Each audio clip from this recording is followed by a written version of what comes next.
Hi అండి. ఈరోజైతే అట్ల కోసం అయితే ప్రిపేర్ చేస్తున్నానండి నేను. ఎలా అంటే మన బియ్యం పిండి ఉంటది కదండీ! దాంట్లో కొంచెం సాల్ట్ వేసి, దాంట్లోనే కొంచెం జీరా, మన ఇష్టం అండి, కరివేపాకు వేసుకోవచ్చు, ఆనియన్స్ వేసుకోవచ్చు. మన ఇష్టం ఎలా అంటే అలా వేసుకొని అట్లనేది పోసుకోవచ్చు. మనం దోస అంటాం కదండీ! దోస అయితే మినపప్పుతోని చేస్తాము. ఇదైతేనే ఓన్లీ బియ్యం పిండితోనే చేస్తామన్నట్టు దీన్ని.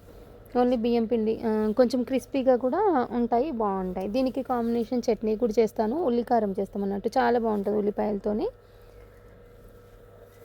ఇది ఇలా మిక్స్ చేసుకోవాలి, కొంచెం చిక్కగానే మిక్స్ చేసుకోవాలి, మరీ పల్చగా అయితే రాదు. నేను ఇప్పుడు ఇక్కడ చూడండి ఎలా చేస్తున్నానో, అలా కొంచెం థిక్నెస్ అనేది వచ్చింది.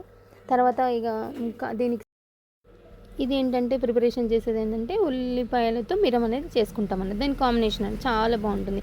ఉల్లిపాయలు, కొంచెం పచ్చిమిర్చి, వెల్లుల్లి, జీరా, సాల్ట్, కొంచెం షుగర్ యాడ్ చేస్తాను. ఇవన్నింటితో అలా మిక్సీకి పట్టాను కదండి, కొంచెం బరకగా పట్టుకోవాలి. పట్టుకొని ఇలా పోపు వేసుకుంటాను. ఆయిల్ వేసి పోపు వేస్తున్నాను చూడండి. జీరా, ఆవాలు వేసుకుంటాను. వేసినాక ఏం చేస్తానంటే ఇప్పుడు మనం కొంచెం మిక్సీ పట్టింది ఉంది కదండి, అది ఇందులో మిక్స్ చేయాలి. ఆయిల్లో వేసి మంచిగా ఫ్రై కానివ్వాలండి. నేను వేస్తున్నాను చూడండి, అలా మొత్తం వేసేసి కొంచెం దీంట్లో వాటర్ ఉంటాయి కదండి, అవి కూడా కొంచెం యాడ్ చేస్తాను చూడండి. ఇప్పుడు నేను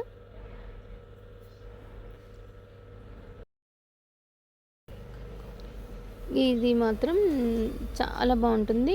దీనికి అట్లకి మనకు ఉల్లిపాయ కారం అనేది చాలా కాంబినేషన్ అయితే చాలా బాగుంటుంది. మనం బియ్యపు రొట్టెలు చేసుకుంటాం చూడండి, దానికి కూడా చాలా బాగుంటుంది ఇదైతే. ఇలా కొంచెం ఇప్పుడు వాటర్ పోసాను, తర్వాత కొంచెం ఉప్పు, అది మనం పసుపు వేసాను చూడండి, అలానే ఉప్పు సరిపడినంత సాల్ట్ వేసాను, కొంచెం షుగర్ అండి, ఎందుకంటే మనకు కారం అనేది ఉంటుంది కాబట్టి, ఘాటు ఉంటుంది కాబట్టి కొంచెం షుగర్ వేసాను. అలానే ఇప్పుడు బ్యాలెన్స్ కోసం అన్నట్టు నేను వేసిన షుగర్.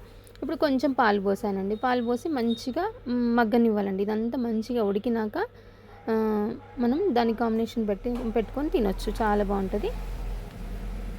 ఇప్పుడు అది అది అవుతూనే ఉంది. ఇక్కడ అట్ల కోసం నేను ప్రిపరేషన్ చేసిన పిండి ఉంది కదండి, అదే ఇక్కడ చేస్తున్నాను చూడండి మీరు. ఫస్ట్ ఆయిల్ రాసానండి పెనం పైన. కొంచెం మంచి హీట్ ఎక్కాలండి. హీట్ ఎక్కినాకనే మంచిగా కలుపుకొని ఆయిల్ రాసి మంచిగా దోశలాగా పోసుకున్నాను ఇప్పుడు నేను. ఇది ఏంటంటే కొంచెం మనం మూత పెట్టాం కదండి, మూత పెడితే చాలా మంచిగా వస్తుంది దోశ, చాలా బాగుంటుంది, క్రిస్పీగా కూడా వస్తుంది అన్నట్టు. అటు ప్రిపరేషన్ అవుతూనే ఉందండి, కర్రీ ప్రిపరేషన్ అవుతుంది, ఇటేమో దోశ పోస్తున్నాను. ఇక చూడండి ఇలా అవుతుంది, చాలా బాగుంటుంది. రెండు కూడా రెడీ అయిపోయాయి మనకు, చాలా అంటే చాలా బాగుంటుంది. ఇలా టేస్ట్